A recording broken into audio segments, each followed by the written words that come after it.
A great turning point is in the offing. The world is changing. It's changed before, but not for a long time in our lives. Not since before our lives, but now it's changing. And there are many, many possibilities. The English biologist Dawkins invented the word meme. Do you all know what a meme is? It's the smallest unit of an idea. It's like what a gene is to biology, a meme is to ideology. And so our task is to create memes. Madonna is a meme. Catholicism is a meme. Marxism is a meme. Yellow sweaters are a meme. Create memes. Rainbow-colored dreadlocks are a meme. Launch your meme boldly and see if it will replicate, just like genes replicate, and infect and move into the organism of society. And believing, as I do, that society operates on a kind of biological economy, then I believe these memes are the key to societal evolution. But unless the memes are released to play the game, there's no progress.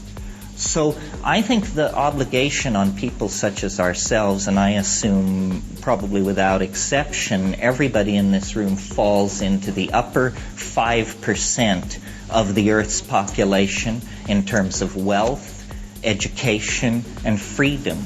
Even if you're some poor, pierced metalhead from the dark side of Mannheim, you have a better situation than most people on this planet, a better chance at actually reaching out toward the machinery that shapes reality and having an impact.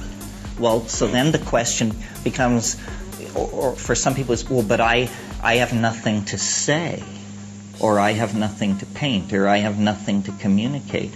Well, clearly you're not taking enough drugs then. That excuse simply will not be tolerated.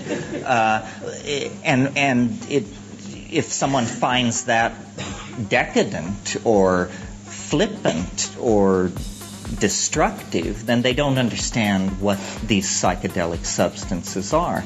They open the doorway to creativity. They cleanse the doors of perception.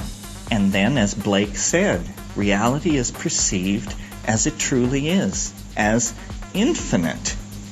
Part of what is wrong with our society, and hence with ourselves, is that we consume images. We don't produce them. We need to produce, not consume media. The media is a huge issue. You can't escape it. So what are you going to do about it? The only solution is to drive it, to take charge. Otherwise, you will be poisoned by it. And as more and more people are waking up to this, essentially we are seeing, I think, a huge artistic revolution, a revolution in values that reaches into science, that reaches into politics, that reaches into every aspect of life, but that is coming from the imagination, thoroughly stimulated and activated by the discovery of all these natural and synthetic substances which perturb the mind.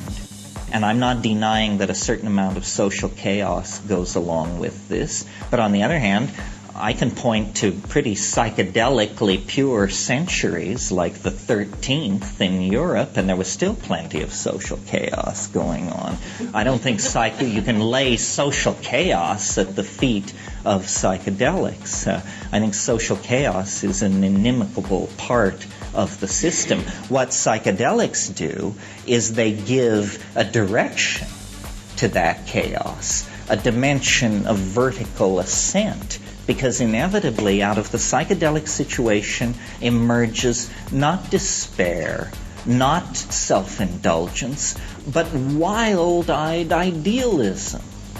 That's the inevitable product of any psychedelically driven social process. How well that idealistic idea then brokers its way to the throne, if it does, is another issue. I don't know if I've hit this technological thing hard enough. I hope that you all avail yourselves of the power of the Internet. In years past, in speaking to audiences in America, it was maddening to me to find that the environmentalists, the feminists, the gays, the psychedelic people, and I'm not sure if I got everybody, and the space people, the colonization people, none of these people had anything to say to each other.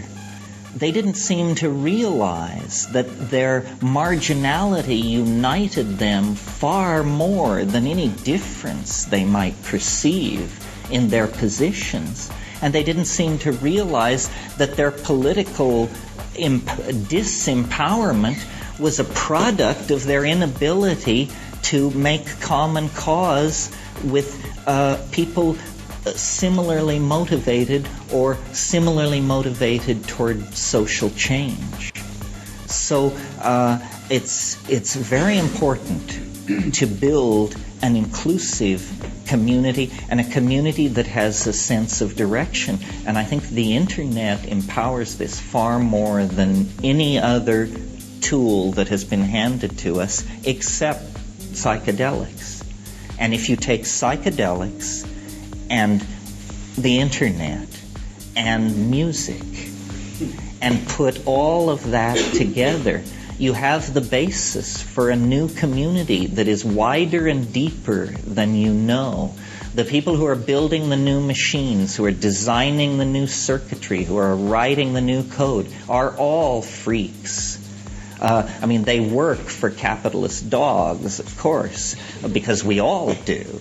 But the creative thrust of these technologies is being driven by people just like you and me. And I think this is all tremendously positive.